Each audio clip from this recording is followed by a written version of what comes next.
Welcome everyone to Imagination TV, and today we're stoked to bring to you our first ever episode of the Making of a Hoodie series.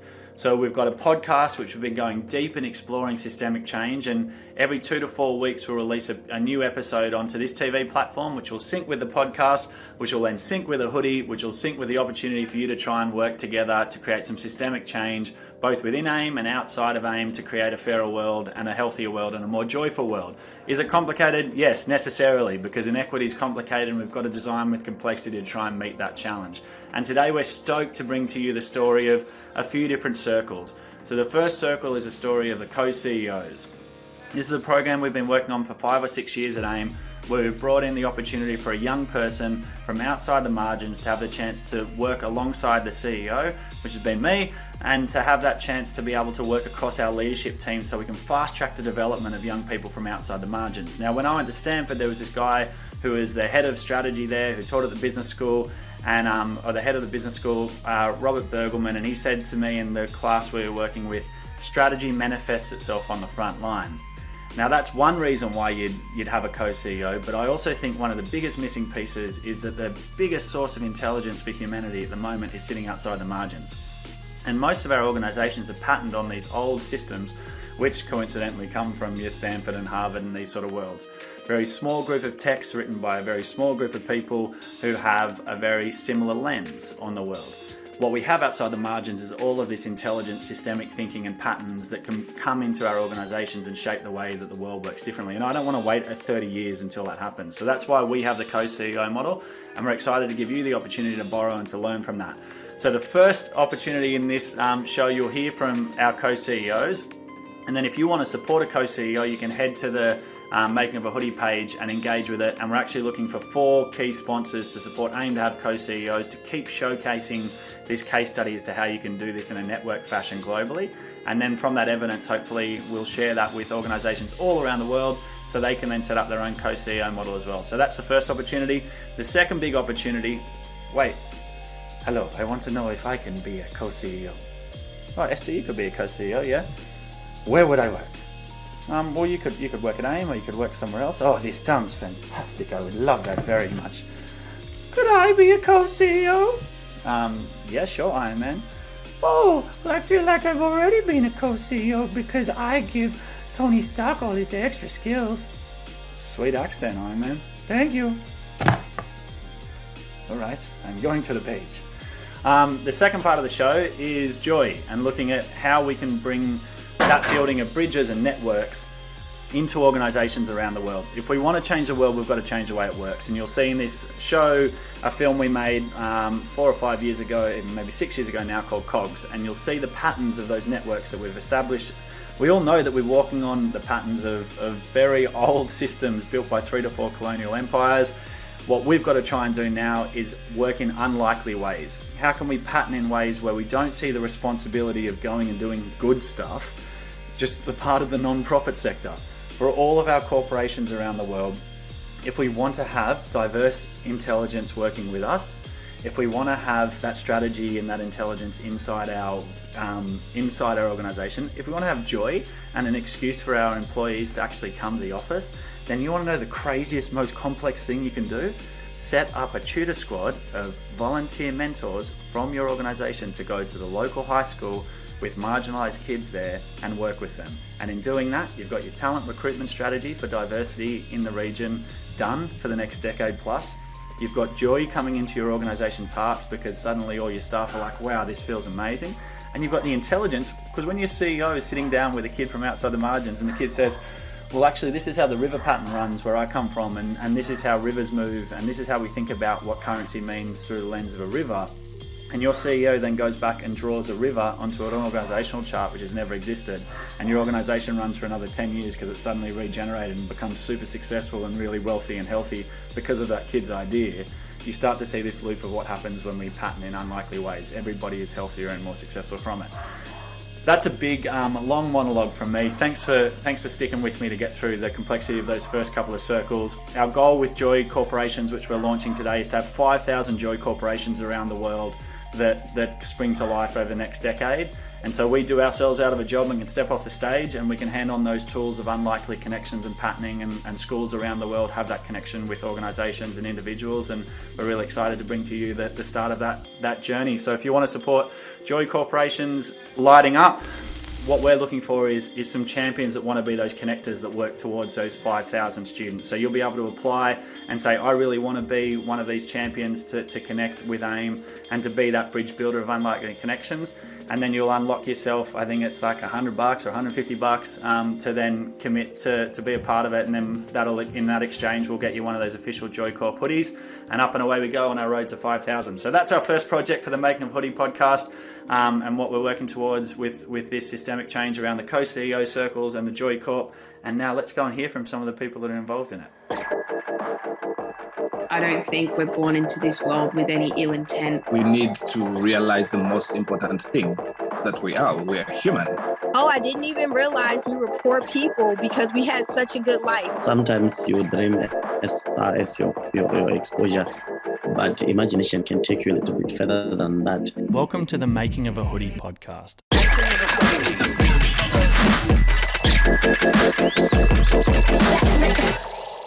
Hello, it's Jacqueline Twilley, co-CEO, and I am in New York.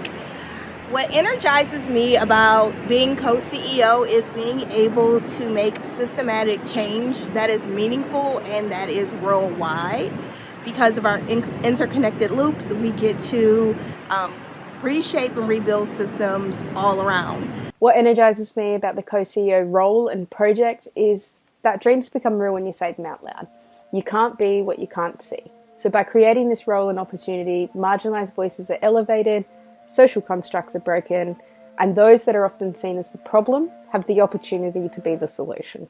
It offers an opportunity for young people to lead. It exposes young people to leadership roles, and especially marginalized young people. And systematically to have the potential to accelerate someone's career growth. And because once you have been exposed to management, then you start thinking, maybe I can become a CEO, or I can become a chairperson of the board. There's an opportunity to connect with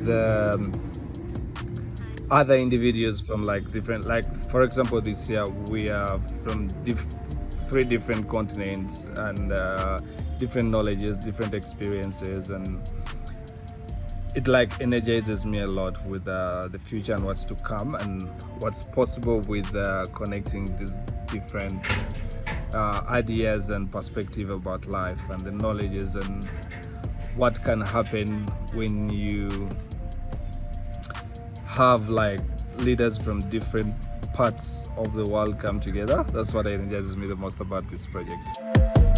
So the short-term change that I see and imagine happening is that worlds are being expanded, imaginations are being tapped into, and specifically here in New York, sitting in the ethic office, seeing the way that financial systems are thinking more about nature, thinking more about indigenous systems thinking, and also thinking how they can reshape how they measure financial metrics. For me, in the short term, to see that happening real time is really great because it's a lasting change, and this is just the first drop in a big bucket which will turn to an ocean. Young people are being exposed to leadership, but also the executive members of the team are also being exposed to young people who have leadership potential and probably fresh minds in the meetings. I think of the fact say I'll connect it to the reaction I got from the mentees, the kids in the program, when I shared with them at the beginning of that I was becoming AIME's co-CEO. Was like, a person from a third world country can also, or a youngster from a third world country can also become a CEO or a co-CEO to a global corporation. And I look at this as if the system was suggesting that there's certain kind of people who can land in these kind of roles, and there are certain kind of people who can't land in these kind of roles. I feel like the co-CEO projects works towards the change of that narrative in the short term, because it's immediate for them realizing like, oh.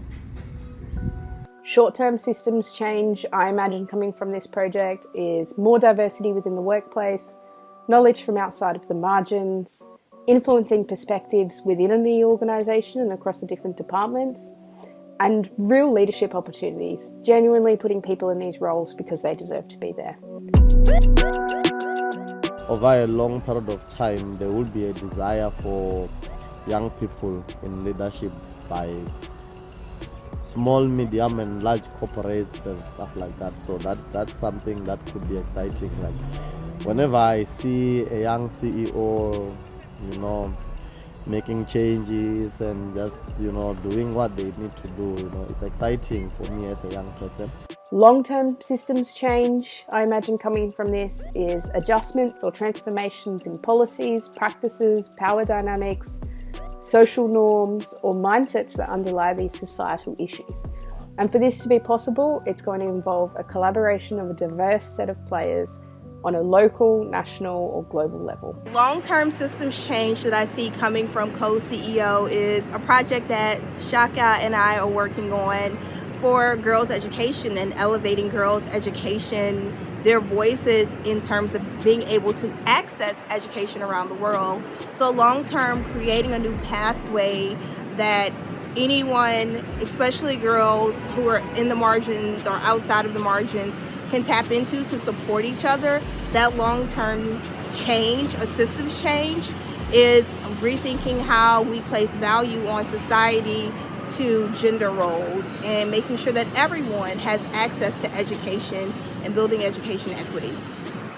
We have this thing of peer mentoring, and I landed on my peer co-CEO Jacqueline as my partner in this peer mentoring project, and we kind of landed on this idea or landed on stories of education inequality in the different parts of the world. And with the algorithm we're using at AIME, with UNC times 5, unlikely connections times 5, we started on a project where we're trying to connect stories of education inequality and make a hoodie out of it, and create a podcast as a platform for this knowledge to be shared on how these inequalities can be overcome, or start the conversation of solving the problem of these education inequalities.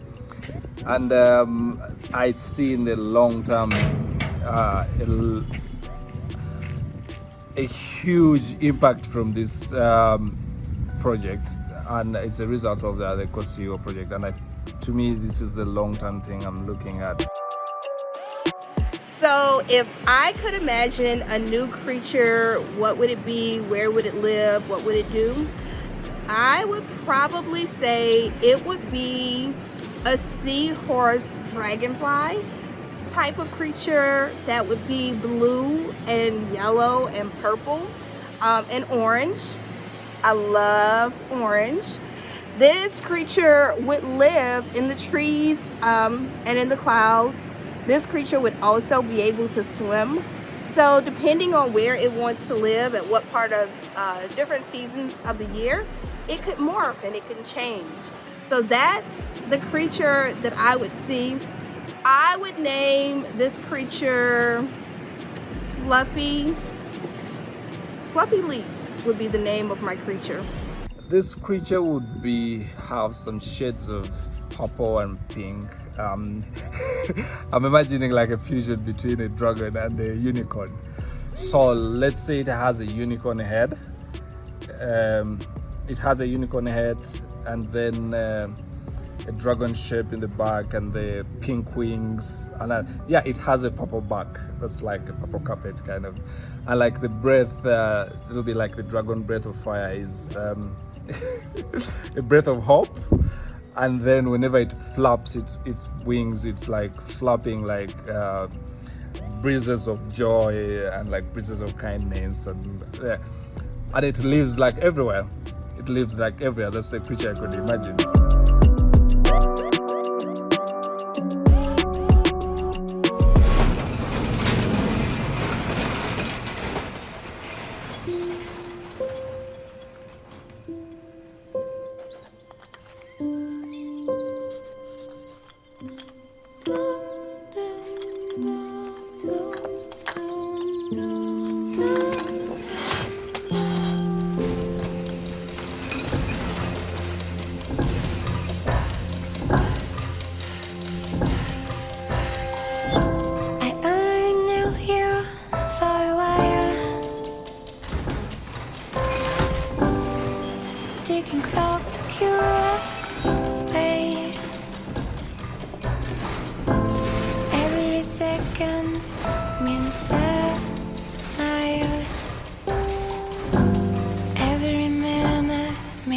sedate.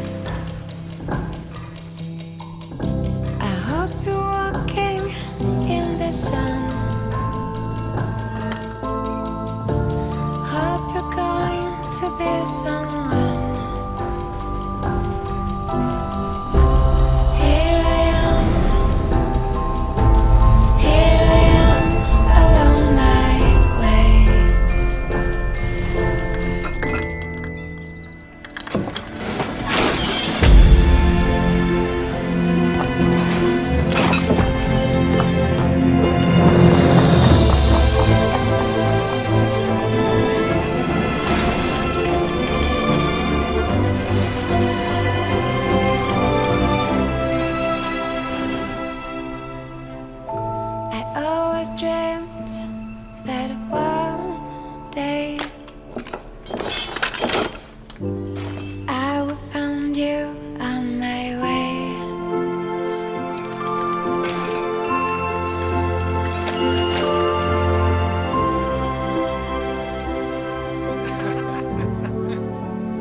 Maybe one day, maybe today.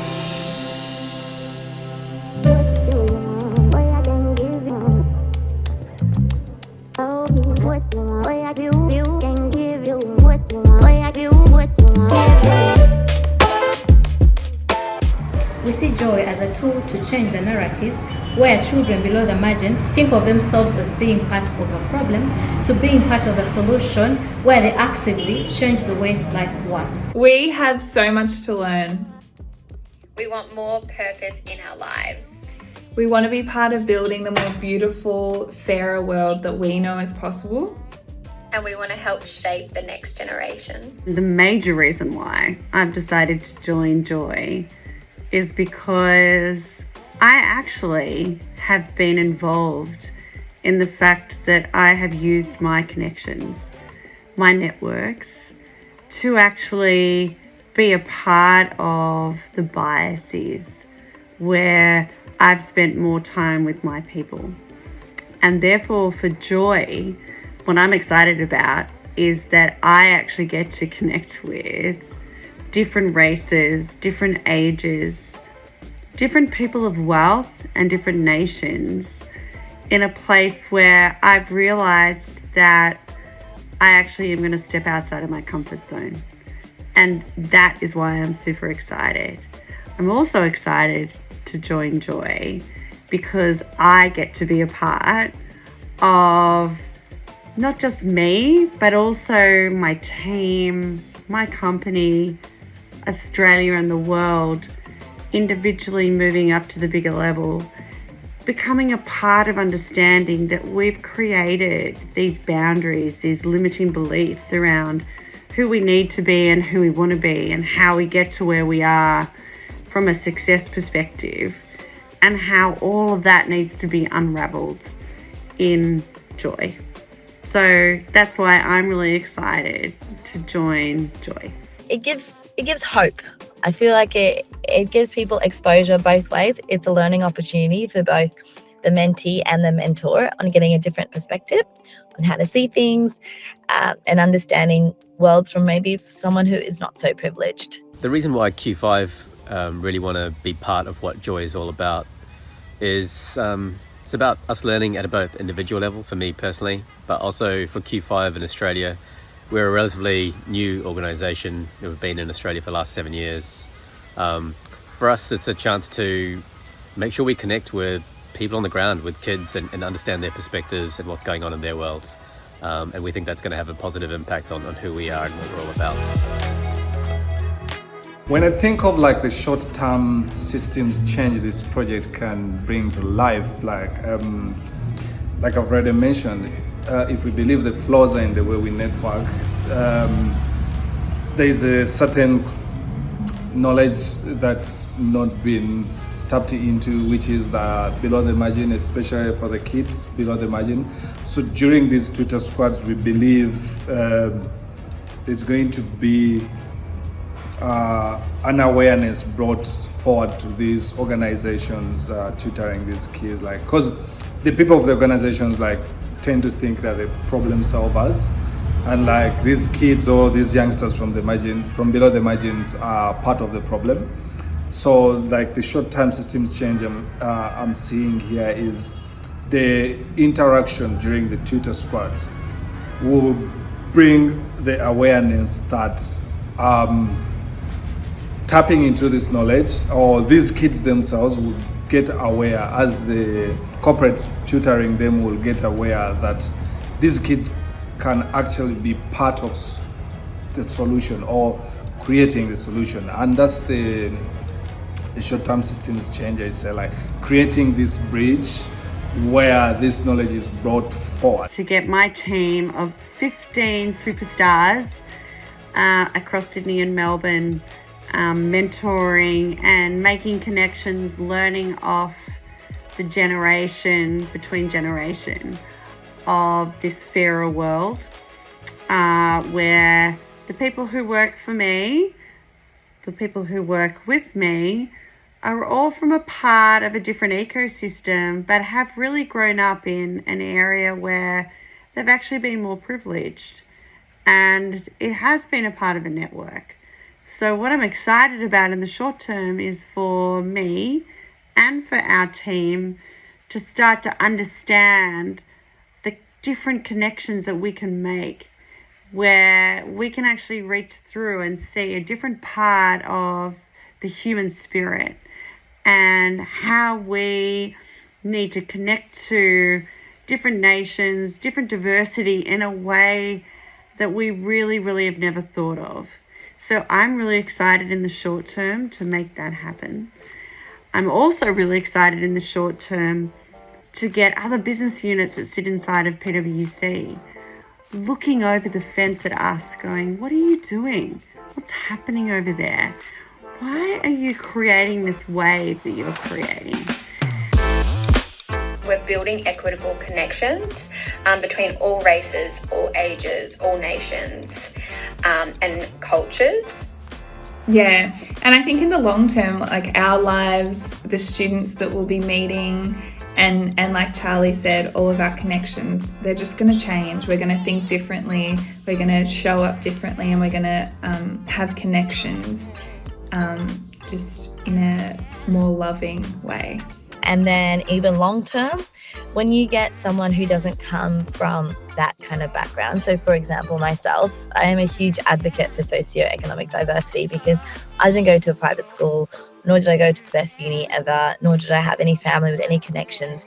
What it's enabled me to do is to get into this world. So then I know that I pave the pathway for people who don't come from that background, and they understand it. If you have the grit, the determination, and the spark and the willingness to try and get back up, it is incredible the impact that can have on others. So I think when you get one group in, it allows others and inspires others to do the same thing. Long term, I know I had this really cool chat with Parul and Sammy about our long-term vision for Joy, and really it was about sort of not like a number of connections or relationships, but some of the depth behind them. So for us, if we are able to maintain relationships with kids over multiple years, and if it's just one or two, that for me, that's the coolest part. In the long term is for different business units to start looking at creating joy. And then for the whole organisation across Australia to start to engage in the work that you guys are doing, that we are doing, and to start realising that it's going to be extraordinarily powerful more for us than it is just for the community that we're creating into this fairer world, this culture of a fairer world, and the culture of us learning off different people and different thought processes, and not the privileged or the educated. So I think it's extraordinary. And in the long term, I would love the Australian corporate world to be able to take this on and to understand that this is going to be a part of how we bring on the new generation. So that's what I'm excited about. Okay, so my creature is a purple blob. It's got no structure, no shape, literally a blob. It doesn't live anywhere, it is everywhere. I can't imagine how it would act. I think it would be really like cool, calm, collected, like a bit nonchalant, like a bit like whatever, like. What about you? Who is your creature? What is your creature? So my creature, and who knows, this might already exist, so I'm not going to say it's a new creature. My creature would be like a rainbow light fairy. They live across universes but come and visit Earth. They can like swim, they can fly, they can travel at the speed of light or even quicker. And when they come near you, they just fill your heart with so much love and light and peace. And that is my creature, a rainbow light fairy. Oh, that's so nice. So the purple blob and the rainbow light fairy. You heard it here first. I imagine a very big creature that looks like a bird, and it lives in the sky. It comes back on the earth and lives with people freely. Then later on, it goes back to the ocean, and then it comes back to the earth and also transports people from different countries to different countries. I imagine such a creature. Mine is actually a spirit angel. I love Disney. I'm a big fan of Disney. And as children, as teenagers, adults, and the elderly, we all remember a Disney character that has touched us. And in that Disney character that's touched us, it's always been the gorgeous version of a fairy or an angel. If you think of Tinkerbell, and you think of the fairy godmothers, and you think of Glenda from Cinderella, the godmother as well.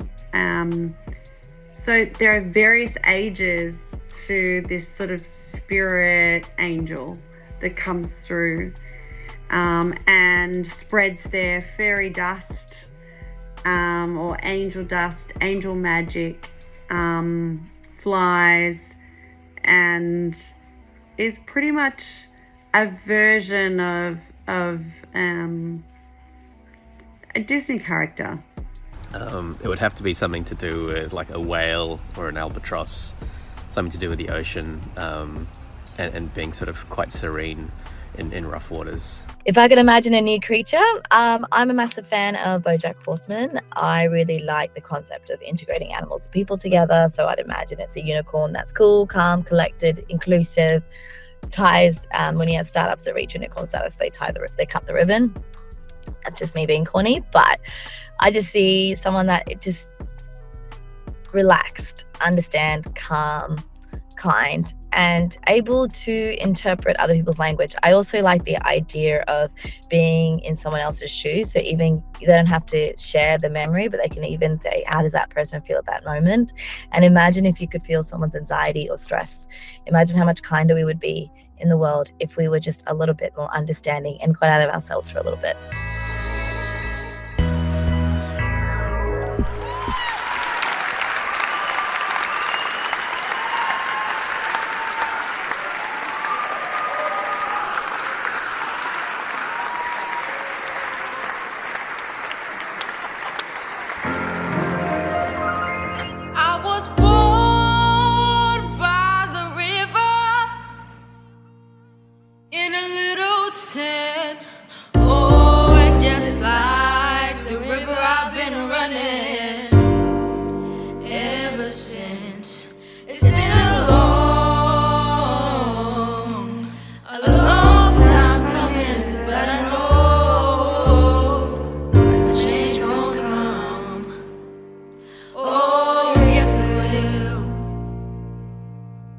It's been too hard to live in, but I'm afraid to die.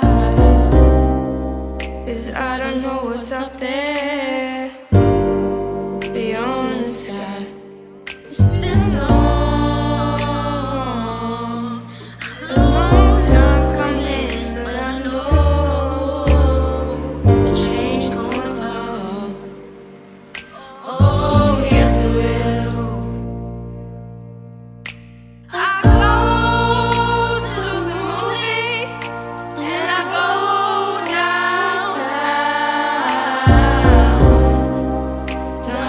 keep telling me don't hang around. It's been a long time coming, but I know the change gon' come. Oh, yes it will. Then I go to my brother and I say, brother, brother, help me please. But he winds up knocking me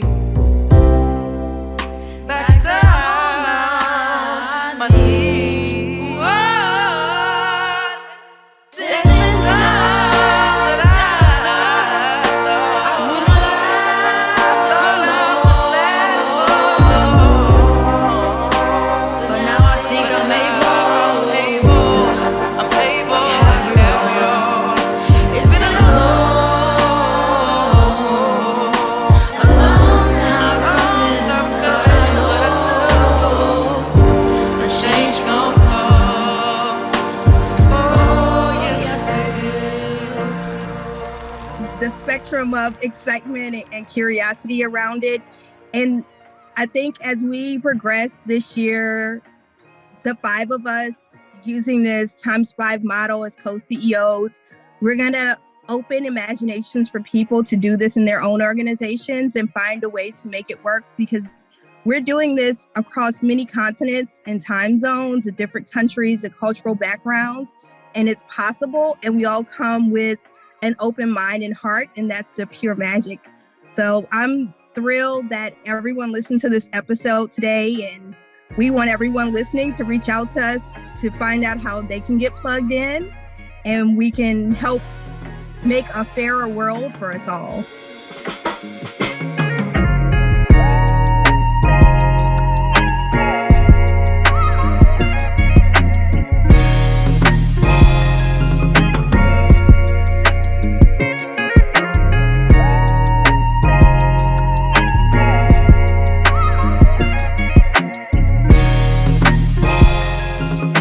Thanks for listening, and catch us next time.